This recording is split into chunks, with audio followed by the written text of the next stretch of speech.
శ్రీ మహాగణపతయ నమః. శ్రీ సరస్వత్యై నమః. శ్రీపాదవల్లభ నరసింహ సరస్వతి శ్రీ గురు దత్తాత్రేయాయ స్వామి సమర్థాయ సాయినాథాయ మాణిక్య ప్రభవే గజానన శ్రీ గురు యతీంద్ర రాఘవేంద్రాయ పరమపూజ్య అవతార్ అవధూత శ్రీ శ్రీ శ్రీ గణపతి సచ్చిదానంద శ్రీ సతుపాషి మహారాజ శ్రీరామకృష్ణ పరమహంస మహారాజ శారదా మాతాయే రమణ మహర్షి మహా అవతార్ బాబాజీ మహారాజ లాహిరి మహాశయ యుక్తేశ్వరగిరి యోగానంద ఆదిగురు శంకరాచార్య శ్రీ చంద్రశేఖర సరస్వతి మహారాజ ఆనందమాయి నాగజట జయలక్ష్మీ మాత జిల్లెల్ముడు మాత అనఘా సమేత గురుదత్త మహారాజుకి జయ హో జయ హో. శ్రీపాదరాజ్యం శరణం ప్రపత్తి.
అందరికీ కోపం వస్తుంది. అన్నయ్య పేపర్లు ఇచ్చాడు, ఎలా పేపర్లు కొంచెం ముళ్ళో పెట్టుకొని ఎవరు ఎక్కకపోదు పక్కన పెట్టుకొని చప్పట్లు కొడుతూ నవ్వుతూ ఆ శ్రీరామచంద్ర ప్రభువుని తర్వాత చూసుకుందు వాక చెంతలు వచ్చిన తర్వాత చక్కగా రామ రామ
శివరామ.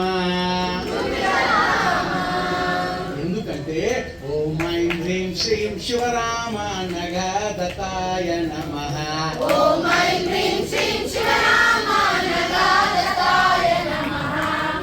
లేట్ అయిందని కోపం వచ్చిందా నా మీద? నీకే అక్క. నవ్వు. నవ్వుతూ చెప్పండి, ఏ ఆలోచన పెట్టుకోవద్దు, చక్కగా అందరూ నవ్వుతూ. విశ్లేషణ, సంశయము, విమర్శ, ఈ మూడు ఉంటే నవ్వలేము. అంతే. నా గురించి ఏమనుకుంటారు వాళ్ళు అని కొంతమంది, నాకేమైతుందని కొంతమంది, ఎవరెవరు వచ్చిరని కొంతమంది, ఎవరో చేంజ్ చేస్తురని కొంతమంది. భగవద్గురు మార్గంలో మనస్సు నిశ్చలంగా ఉండడమే కావాలి. మనం అందరం తపస్సు చేస్తున్నాం, భజన కాదు. ఏమంటే ఒక కృష్ణమేనమ్మా, అబద్ధమైన అవునను నిజం. తప్పలు కొట్టమ్మా. ఓం ఐం హ్రీం శ్రీం శివరామ నగదతాయ నమః.